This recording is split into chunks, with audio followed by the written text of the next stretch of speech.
What's up guys? Welcome back to another YouTube video. Today I want to do something a little bit different. I want to take you through my upper body pull workout so I can show you what it is that I do, how hard that I train, and you can take some ideas off the back of this. So yeah, let's dive right into it. All right, so the first exercise that we got up here is a half kneeling single arm lat pull. Single arm lat pull down. And the reason why we're starting with this is I like to utilize and make the most out of my lats to begin with, because this is the main area that I want to focus on growing at the moment. So the reason that this exercise is so good is it really lines up nicely with the lat fibers and hammers them as much as possible. It minimizes using other muscle groups to assist during this exercise, so the lats can take a full pounding during this and yeah, make the most of it. So whenever I'm working out, I always ensure that I set like a timer in between my sets to make sure, one, I don't take the piss with my rest, but also two, that I take enough rest as well, because a lot of the time we can end up wanting to be in a rush, getting through the workout and just trying to get on with it right away. So sometimes we need that discipline to pull us back, but then also sometimes we need that discipline to not take the piss and rest too long. I'd always favor though resting a little bit longer than less, because we want to make sure that we can get the same reps out. If we take too little of a rest, then we're just going to see the reps drop off very, very quickly. So it's important to make sure that you get that rest time right just for you.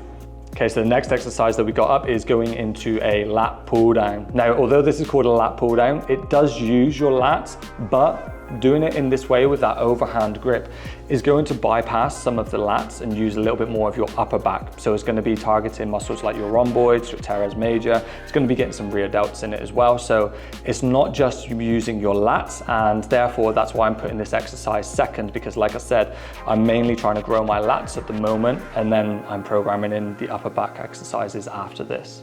Now what you might notice is during the last couple of repetitions on my reps, you can see I'm not getting full range of movement. You can see that I'm starting to get half reps out. Now the reason that's happening is because I've completely failed in the movement and my muscles are fully fatigued.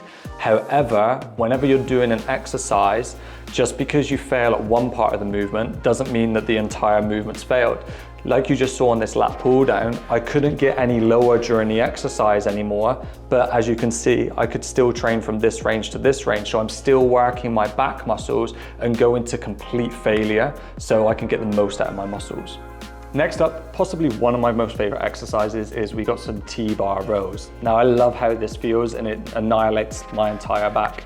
Not only is it working like my lats and my upper back muscles, but also my erector spinae, so like my lower back muscles are getting some work as well, because they're trying to keep my body nice and still and controlled throughout the movement to stop my back bending and moving up and down and that sort of stuff. So it's a great exercise for targeting the entire back, and I just love the pump that this gives me.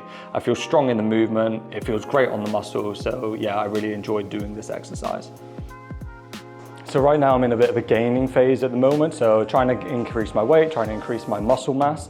And to do so, where a lot of people go wrong when it comes to trying to gain weight is they try and gain it too quickly, that they end up eating too many calories. Whereas what I've been doing is slowly, incrementally increasing it to find out where that sweet spot is for me. Now what I mean by this is, if I was to increase my calories by like 1,000 a day over my maintenance calories, I can't grow muscle quick enough to utilize those calories, so the extra calories is going to go into body fat.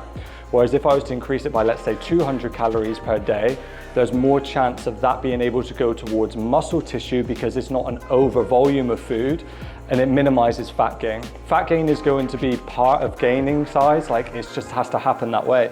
But if you keep it sensible and don't go too crazy with it, you're going to be able to minimize that fat gain but maximize the muscle gain. Okay, then we got some biceps. So moving away from the back now, moving into working the arms.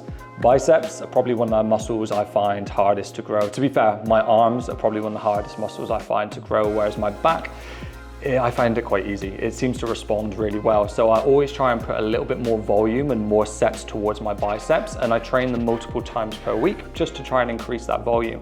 But I really like the preacher curl of this exercise right here, because it allows a lot of stability in this exercise. When we have stability during an exercise, we can get the most out of a muscle and train it even closer to failure, because we haven't got to worry about stability in the arms giving out, the shoulders giving out, so we can really take those biceps through an absolute battering. Next up, we got some face away cable curls, which is a great exercise for training your biceps in a lengthened range of movement. And there's a lot of research coming out at the moment suggesting that training your muscles in the lengthened range is really good for building muscle. So that's why I've started implementing these, to experiment with them and really seeing if I can find that difference again in trying to grow my biceps and make it, as optimal as possible to see returns on for my efforts for growing them.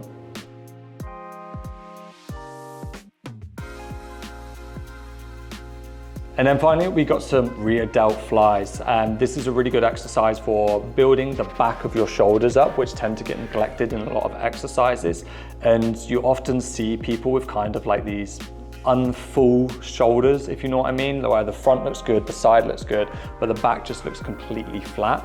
And what I'm trying to do is build as much of a bolder shoulder as I possibly can to make it nice and round. So this is a great exercise for doing that because no other muscles are taking over during this exercise. It's literally just the rear delt. So again, I can put as much force into them as possible without using other muscles to assist the exercise. And there you have it. That is my full upper body pull workout program that I'm currently following at the moment. And I hope you got a lot of good information out of it. And I hope you utilize some of these exercises yourself. If you enjoyed this video and you don't want to miss out on the next one, make sure that you like and subscribe to the channel, and then also make sure that you hit that bell notification so you can be notified when I upload in the future. And again, thank you for dropping by.